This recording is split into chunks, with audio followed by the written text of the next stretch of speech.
numbers which are not rational। अब हम उसको लंबा चौड़ा करके हम डिफाइन नहीं करेंगे क्योंकि एग्जाम में बहुत डेफिनेशन नहीं पूछेगा, ठीक है।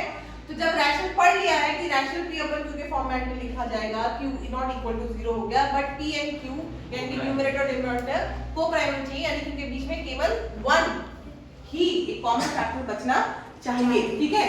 तो यहाँ पे क्या हो गया, rational numbers which are not rational, बात खत्म। आप उसको केवल इतना याद रखेंगे तो काम हो जाएगा, ठीक है। हमें याद क्या रखना है, रैशनल, और इसीलिए शुरू से हमने प्राइम कोप्राइम ये पढ़ा ताकि हम वहां तक पहुंच सके, ठीक है। तो ये आपके टाइप्स ऑफ नंबर है, इसमें और भी सारी चीजें, लेकिन उससे पहले आप देख लो कि जो वैल्यू होती है डिजिट्स की, यानी कि दो तरीके से इसमें वैल्यू होती है, एक होती है प्लेस वैल्यू, ठीक है। अब मैं इस चीज को थोड़ा अच्छे से समझा देती हूँ। कई बार हम ऐसा कहते हैं आम बोलचाल में कि लोगों की फेस वैल्यू पे नहीं जाना चाहिए, ठीक है। अब मैंने क्यों बताया ताकि आपको ये याद रहे। मैंने लिखा है यहाँ पे 25, ये डिजिट है ना, नंबर है। अब इसमें प्लेस वैल्यू क्या होती है और फेस वैल्यू क्या होती है?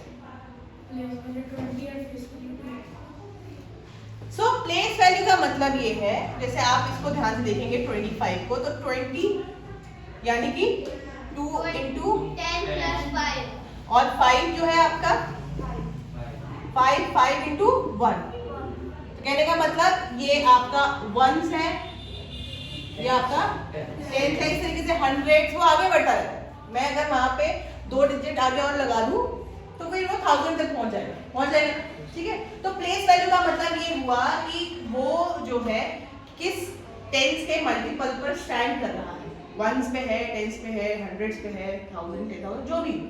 और इसी के आगे अगर पॉइंट लगा के मैंने 5 2 ऐसे भी लिख दिया होता, सो इट बेसिकली मीन कि 1/10, जिसे हम 10th कहते हैं, 10th प्लेस वैल्यू, ठीक है।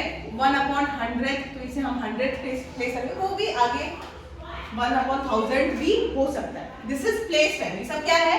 Place value. अब फेस वैल्यू, जैसा मैंने आपको कहा कि हम आम तौर पे कहते हैं कि लोगों की फेस वैल्यू पे नहीं जाना चाहिए। फॉर एग्जांपल जैसे मैं हूं, ठीक है।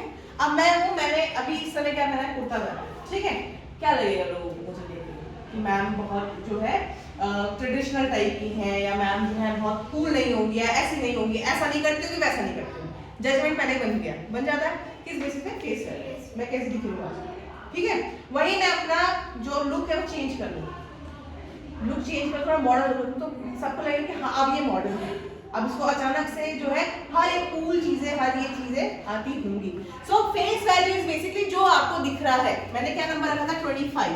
सो इसकी फेस वैल्यू क्या है? 25।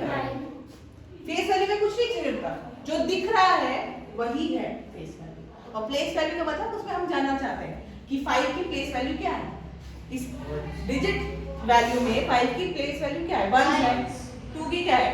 10 है। मैंने इधर आगे यहाँ पे ऐसा कुछ लिख दिया। 4 की क्या है? 100, 1000, सिंपल, ठीक है। सो ये हो गया आपका क्या, डिजिट वैल्यू वाला कांसेप्ट, ठीक। अब जो ये नंबर सिस्टम है, इसमें से क्वेश्चंस बेसिकली जो आपके पूछे जाते हैं वो मोस्टली आपके जैसे आप कह सकते हो मैथमेटिकल होता है। जो आरएमसी का जो सिलेबस है, ठीक है, उसमें क्योंकि आपके सब्जेक्टिव क्वेश्चन है, सब्जेक्ट का मतलब क्या हो गया कि हम सॉल्व करेंगे and will then come to the answer.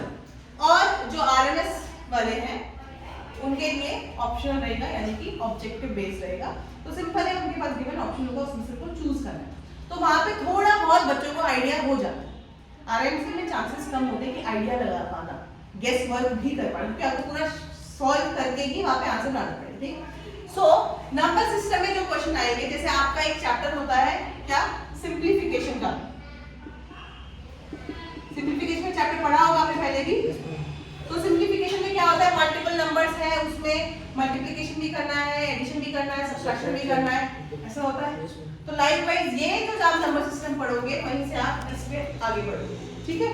और फिर उसके बाद अगर मैं किसी सिंप्लीफिकेशन की बात करूं, मोस्टली इंटीजर्स की ऑपरेशन, जैसे कि -3 + 1